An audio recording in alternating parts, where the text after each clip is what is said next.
Hello po mga kababayan, mga kaibigan, mga katokis at mga kapots. Welcome po dito sa ating Simply Tokis vlog. Tayo po ay magbibigay ng maiksing opinion, komento at reaksyon sa mga mainit na usaping politika sa ating bansa. Shout out po lahat sa inyo. May God bless our country, may God bless us all, and may God bless the Marcos administration and protect it from the evil forces. So pag-usapan natin mga kababayan, itong mga gumagawa ng violation sa COMELEC Resolution 1116 and amended as Resolution 11127. No, kung maalala ninyo, marami po diyan ng mga kandidato pagka congressman, governor, at iba pa. Karamihan ay kalalakihan na utter ng sexist comment o naging misogynistic. At meron din yan na dating nagtrabaho kay Digong, malapit na malapit kay Digong, mukhang kuhang-kuha niya ang pag-uugaling bastos ni Digong, kababaing tao pa man din, mukhang sana ipa-show cause order ito ng COMELEC. So kung maalala nyo, yung pinakasikat dyan na ngayon po merong show cause order sa Supreme Court, may show cause order sa COMELEC, at meron po siyang disbarment case na ipinail ng mga manggagawa at mga grupo ng kababaihan. Dahil po sa kanyang sexist comment na yan, mukhang alanganin na po siya, no? Kasi nabastos po lalong-lalo na ang mga single parent doon sa sinabi niya. Ang tinutukoy po natin ay walang iba kundi si representative aspirant. Tama po ba? Kasi lumalaban ng congressman diyan para sa bayan ng Pasig. Ang tinutukoy natin ay walang iba kundi si Attorney Christian Sia, no? Biruin mo 'yon, no? Dahil lang doon sa mga statement niya about single parent na mga kababaihan, ayun, no? Hindi ka kasi muna naghinay-hinay, hindi na po pwede sa panahon yung mga ganyang sexist comment, no? Kailangan gumalang tayo, maski na kung isip ka na lang ng ibang joke na hindi makakasakit, no? Lalong-lalo na sa mga kababaihan. Okay, nirerespeto natin ang mga kababaihan, no? Yung mga grupo ng mga mahihina, may kapansanan, LGBTQ, no? Huwag tayong mag-discriminate, huwag tayong maging prejudice or sexist kasi nandiyan po yan sa resolusyon ng COMELEC, no? Attorney Sia, abogado ka pa man din lang, dapat alam nyo yan. Dapat kayong mga kumakandidato, alam nyo ang mga resolusyon o Republic Act na pwedeng magamit sa inyo in case na kayo ay gumawa o nilabag nyo yung mga bagay na yon. Ngayon mga kababayan, no, sumagot siya sa show cause order ng COMELEC. Yan po yung sa impact leadership. Pero yan natin sa ating LS, ang pinaka sa aking pagkakaalam na konteksto niyan, siya po ay protected ng kanyang constitutional right na freedom of speech. Sinasabi niya, yan daw mga ganong statement niya is everyday banter. When you say everyday banter ng mga ordinaryong Pilipino, pinag-uusapan lang yan in public, pero hindi naman po ganong kabastos. No? Lalong-lalo ka na, tumatakbo ka bilang isang representante. Dapat maging halimbawa tayo ng isang may moral ascendancy, ng may good moral and right conduct. Kung ganun po, halimbawang nanalo po kayo, di siyempre, yung lugar ninyo ay okay lang palang magsalita ng kabastusan laban sa mga babae, laban sa mga ganitong tao. Sa tingin natin, mas mataas tayo. Hindi po pwede naman yun, attorney, di ba? Ngayon, ang inilalaban niya, it is in the context of his constitutional right. Kasi sa dulo po, sabi niya, freedom of speech. Freedom of speech niya yan. Okay, given, that's your constitutional right. Pero, your freedom is not absolute. Attorney, alam mo naman yan. Ang babaw naman ng dahilan mo eh. Nag-ano ka na nga, nag-sorry ka na nga, attorney, di ba? Nanghingi ka na ng paumanhin. Pero papasukan mo pa rin kami ng freedom of speech. Ano, yung sorry mo, hilaw na hilaw? Pasensya naman, attorney, ha? Eh ako po, sana kung nagpaliwanag ka na lang sa COMELEC na sorry naman po, eh hindi ko naman po akalain na masasaktan sila. Akala ko po, nagjo-joke ako. Kung marami po akong nasaktan, nagpapakumbaba po ako nang hihingi ng patawad ninyo at paumanhin. Diba? Pero yung freedom of speech, sasabihin mo pa yan. Alam naman namin lahat tayo may freedom of speech, freedom of expression. Pero you know your limitation. You know how to respect others. Diba? Oo, may freedom tayo, but that freedom doesn't give us the full authority to demean, to suppress, to surpass others' rights and freedom also. Kasi sinasabi niya pa, mga kababayan, sa paliwanag niya, no, nandyan din po sa Impact Leadership, sabi niya sa COMELEC, your resolution 1116 is a constitutionally flawed. Hindi daw nag-aakma yung resolution 1116 o resolution 11127 ng COMELEC. Constitutionally flawed. Ibig sabihin, hindi sinasalungat ng inyong resolution COMELEC yung aking constitutional freedom and rights. Eh hindi naman po, kaya nga tayo gumawa ng mga batas. Kaya nga po tayo gumawa ng resolution dahil pinapaalala sa atin that our constitutional rights and freedom is not absolute. Hindi po forever. Kaya nga po may mga batas para sa cyber libel. Kaya nga po may batas sa mga defamation o libel. Kaya po tayo nagkaroon ng konstitusyon at pwede pong yung mga batas na yun ay aangkop din sa konstitusyon para maging civil po tayo. May morality tayo.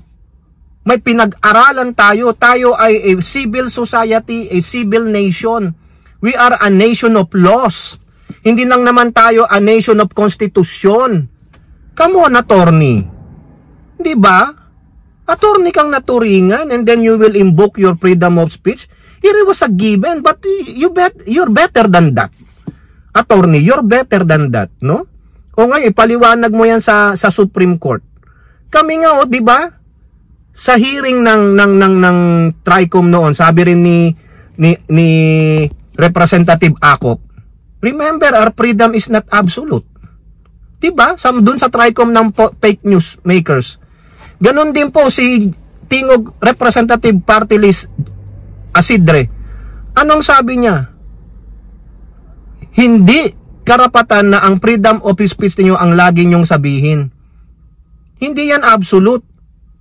Your freedom ends when my freedom begins. Yan ang sabi niya. O, tama naman, di ba? Ang ibig sabihin niya, natatapos ang freedom of speech mo, yung karapatan mo, pag ikaw ay lumagpas dyan at sinaklawan mo ang aking freedom. Hindi ibig sabihin ikaw lang ang may freedom. Hindi ibig sabihin alipustahin mo ako ng alipustahin. Ang tawag sa'yo, di bully. Di ba? O, nakukuha nyo yung ano ko, yung ibig kong ipunto sa inyo. The very context here is our freedom and our rights are not absolute. Lagi pong may demarcation. Yan ang hindi natin naintindihan eh. Huwag na tayong magmalaki na ikaw na nga ang nagkamali, ikaw pa ang magmamalaki, and then you will invoke your freedom of speech. Dahil with that, alam po namin yun. Pasensya naman, attorney ha. Sorry but not sorry, naasar ako. Yan na lang palagi ang i-invoke ninyo. Nagkamali na nga kayo, mag-i-invoke pa kayo ng ganyan. Diba? Eh di ang sasabihin lang namin sa inyo, your freedom ends when my freedom begins. And our freedom is not absolute. It's not yours only, but also mine. There's always a line. There is always a line that you cannot cross. Yun ang tinatawag nyong civility. Kaya nga, we are a nation of laws. Ang daming ang batas eh. Tapos sasabihin nyo, it's my constitutional right. Bakit? Alam ko supreme ang constitution, pero yung mga batas, may mga batas na inayon din sa Constitution. Tapos sasabihin nyo, yung resolution, is constitutionally flawed. Kung walang gano'n, ano na lang gagawin natin? Aalipustahin natin yung mababa sa atin? Aalipustahin natin yung mahihina sa atin? Come on, dude. You're better than that. Ha? Oh, sorry naman. Sorry but not sorry. Attorney Sia, wag ka sanang magalit, no? Bibigay lang ako ng komento reaction, no? Diyan po sa sinula, sinabi ninyo yung inyong sagot sa show cause order nyo sa COMELEC. O sana tanggapin ng COMELEC yan, hindi ka i-ban or i-DQ. Diba? O ganun din sana sa IBP. Na sinasinampahan ka ng kaso sa Pasig Regional Court ng disbarment. Ganun din sa Supreme Court. O sana tanggapin ng Supreme Court yung reason mo na freedom of speech is in the context of my freedom. Ha? Hindi ka ma-disciplinary action. O, good luck sa'yo, ha? Okay. Ngayon naman, punta tayo kay Mocha Uson, mga kababayan. Itong si Mocha Uson, yung jingle niyang cookie ni Mocha, ang sarap-sarap. Di ba? Ano ibig sabihin yan? Kabastusan yan. O ngayon, binigyan po siya ng letter, no? Pinalalahanan siya ng COMELEC, no? Na yung jingle mo hindi naaangkop. Kasi bakit? Kayo naman mga kababayan, kababae mong tao, sasabihin mo cookie mo. Cookie mo?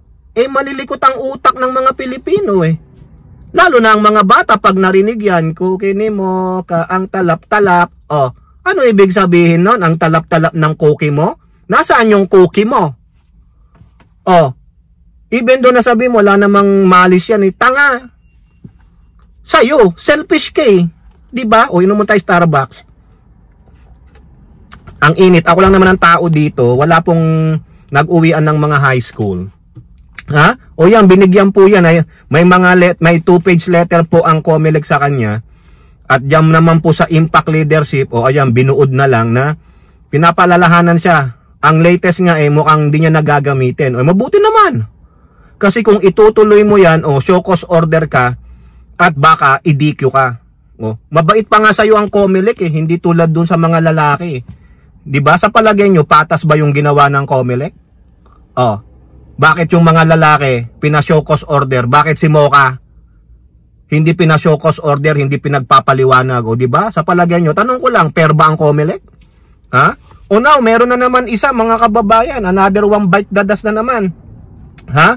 Yun daw po sa Davao de Oro, yang si Ruel Gonzaga. Ha? Ruel Peter Gonzaga.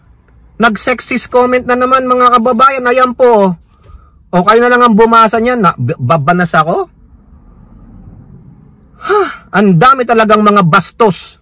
Ano ba yan? Nagmana ba kay Digong? Ininebol kasi ni Digong Diba? Yung salita niyang bunganga niyang bastos. Ayan. Ang dami niya palang nahawa. Ha? Davao de Oro yan. Diba? Davao Ha? Sorry naman, Mr. Gonzaga. O pinapa-show cause order ka. Pag hindi ka sumagot dyan. Ha? Ay, antindi nito mga kababayan. O, yan malala din yan. Diba? O, si Mr. Peter Unabia, correct nyo na lang akong mali yung lugar ha.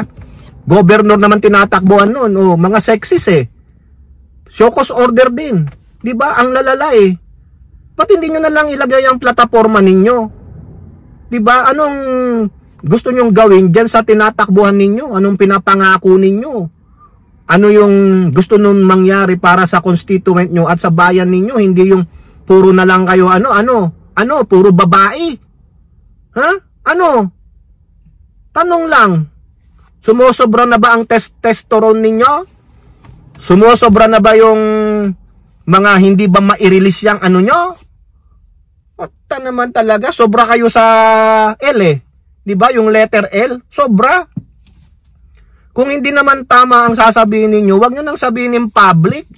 Tragis O pasalamat na lang si Mocha, hindi siya pina-show cause order, pero sa akin dapat pina-show cause order yan.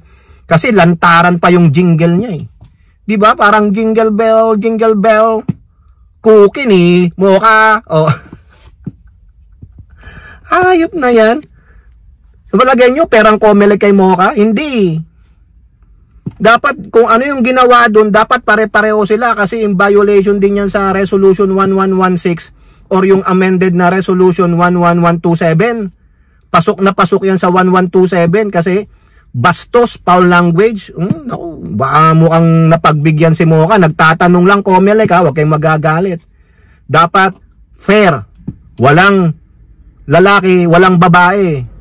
Pag sila'y gumawa ng mali, nalabag ang inyong resolusyon, hindi, pagbigyan na natin yan kasi dating tao ni Digong yan eh. Kakampi natin si Digong eh. Di ba? Ay, nako, Diyos me, yung mga kababayan. Kayo po, ano pong yung masasabi? Comment down below and don't forget to like and share. Hope to see you in the next videos. Bye-bye. God bless.